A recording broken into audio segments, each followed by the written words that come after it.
안녕하십니까. 한국디카시연구소 대표 이상욱입니다. 지금 밤에 학교 앞 카페인데요. 지금 빌롱은 우기가 돼가지고 비가 자주 오는데 지금도 비가 오고 있습니다. 비가 오는 아주 낭만적인 그런 밤이라고도 할 수 있겠지만 이 비가 이태원 참사를 설파하는 그런 한국을 비롯한 세계인의 그 슬픈 마음을 반영한 것이 아닌가 그런 생각이 듭니다. 오늘 학교 연구실에서 컴퓨터로 CNN 뉴스를 보니까 계속해서 이태원 참사 소식을 보도해주고 있었는데 그 CNN을 보는 전 세계인들이 다 한국의 그 젊은 청춘들이 세상을 아무 죄 없이 떤 것에 대해서 슬퍼하는 것으로 그렇게 읽었습니다. 이 시간에는 창신대학교와 디카시 그리고 봄밤이라는 테마로 유튜브 강좌를 시작하도록 하겠습니다. 디카시지 고성가도를 출간할 당시 저는 창신대학교 문해창작과 교수였습니다. 1999년도에 경남에서는 처음으로 창신대학의 문해창작과가 개설돼 가지고 제가 실온 교수로 부임하게 됐는데요. 저는 1985년 고성 철성고등학교에 국어교사로 조직에 첫 발을 들여놓았습니다. 교직 생활을 하면서 90년도에 제가 홍익대 박사과정에 입학을 하고 1994년 2월에 박사학위를 취득하게 됩니다. 그러니까 94년에 국어교사를 하면서 박사학위를 취득하고 94년 봄학기에 진주교대에 출강을 합니다. 그런데 이제 학교에서 그 당시만 해도 교사가 대학에 출강하는 것에 대해서 썩 좋은 눈길을 주지 않았습니다. 그래서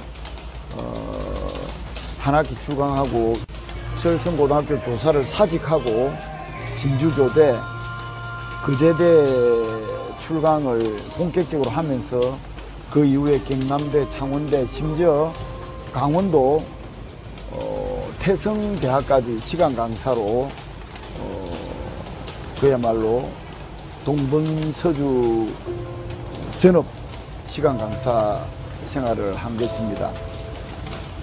시간 강사로 4년 넘게 여러 대학을 출강하다가 창신대학교에서 안정되게 99년부터 학생들을 가르칠 수 있게 된 것은 제 생애 최대의 행운이었다 그렇게 생각이 듭니다.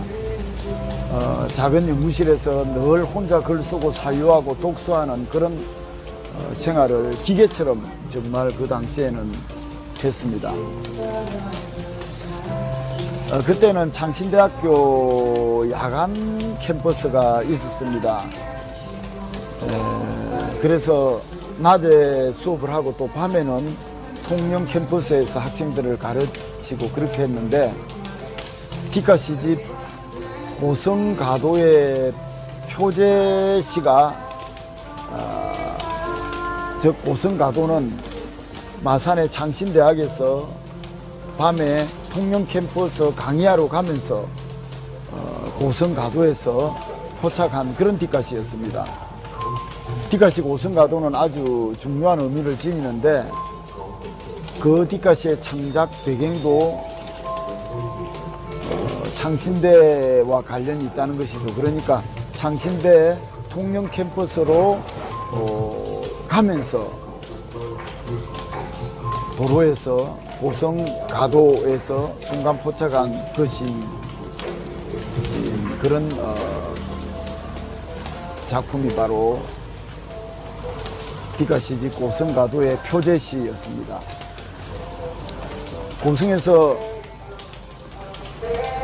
철성고등학교 교사를 할 때 처음에는 고향집 만면에서 출퇴근을 하다가 고성 읍내로 이사를 해서 아파트에서 살았습니다. 그러다가 1999년에 창신대로 부임하게 됨에 따라서 창원으로 이사를 하게 됐는데요. 2004년 디카 시집을 낼 무렵에는 고향집에 노모가 혼자 계시고 몸도 안 좋아서 저는 저 혼자 창원집에서 나와서 고성 고향집에서 마산으로 출퇴근을 했습니다. 그 무렵에 디카시라는 새로운 시를 실험하게 된 것입니다. 저는 시인으로 시론과 시 창작을 가르치는 시론 교수였기 때문에 뉴미디어 시대에는 시가 어떻게 진화할 것인가에 대해서 묘색하지 않을 수 없었습니다. 국문과 교수였다면 그렇지 않았겠지만 문해창작과 교수로 창작의 현장에서 시를 가르치고 연구하고 창작했기 때문에 오늘의 시뿐만 아니라 내일의 시도 전망하고 실험해야 하는 것이 문해창작가 교수로서의 일이었다 할 수 있는 것이죠. 사실 고성과 마찬가지로 창신대학이라는 백그라운드가 없었다면, 즉 창신대학교 문해창작가라는 그런 프리미엄이 없었다면 오늘의 디카시는 없었을 것입니다. 국문과 교수가 아닌 문해창작가 교수가 하는 일이니까 그런 실험도 할 수 있겠다. 그래서 그나마 주변에서 여러 가지 우려를 했지만 동감을 해준 것이 아니겠는가, 그런 생각을 할 수 있는 것이죠. 제가 디지털 한국문학 도서관에 최초로 발표한 디카시가 창신대 연구실에서 밤에 바라보는 봄밤의 캠퍼스 풍경이었습니다. 그걸 찍고 쓴 것입니다. 그것이 세계 최초의 디카시 봄밤입니다. 대학 본관에 위치한 연구실에서 늦게까지 퇴근을 하지 않고 창밖 텅 빈 밤의 캠퍼스를 보았을 때 그 봄밤의 캠퍼스는 은은히 어둠으로 드리워져 있었고 강의동 몇몇 창들만 불을 밝히고 있었습니다. 본관 연구실에서 보면은 창신대의 아름다운 콘서트 홀도 보이죠. 그러면 디카시 봄밤을 한번 제가 읽어보겠습니다. 봄밤, 얇은 쏘국 같은 어둠이 은은히 드리워진 봄밤의 캠퍼스. 늦은 강의동 몇몇 창들만 빤히 눈을 뜨고, 이 첫 디카시 작품은 사행의 언술로 시인의 정서가 투영되긴 했지만 사물의 표정이 아주 정경화되면서 사물의 언어를 마치 그대로 에이전트로서 전해주는 것 같은 그런 느낌이 듭니다. 봄밤이라는 것이 한계하는 것은 생의 애잔함인데요. 학생들이 다 떠나버린 텅 빈 봄밤의 캠퍼스는 뭔가 허전함과 애잔함, 이런 것들이 봄밤의 정서를 더욱 강화시키고 있다고 하겠습니다. 봄은 희망이고 한이입니다만은 봄은 태생적으로 밤이라는 역사를 내포하고 있습니다. 봄은 네 계절 중 가장 짧은 계절이고 곧 지나가 버리는 생의 청춘 시절을 표상하며 생명의 개화와 조락이라는 이중성을 내포합니다. 이것이 봄밤이 한계하는 생의 쓸쓸함이라고 하겠습니다. 이 디카시에는 사상이나 의도보다는 풍경 자체가 정경화되면서 봄밤에 캠퍼스가 환기하는 생의 애잔함이나 쓸쓸함이 은수를 압도하면서 영상기호가 아주 강하게 작용하는 그런 뒷가시입니다. 봄이라는 희망과 생명현상을 드리우는 어둠, 그것은 바로 누구에게나 이해할 수 없는 생의 실존을 표상합니다. 봄밤이라는 이 뒷가시는 봄과 밤이라는 역설 구조를 통해서 생의 한이와 쓸쓸함, 슬픔, 이런 이중성을 아주 구조적으로 풍경을 통해서 잘 드러내는 그런 작품이었습니다. 이렇게 뒷가시는 시작한 것입니다.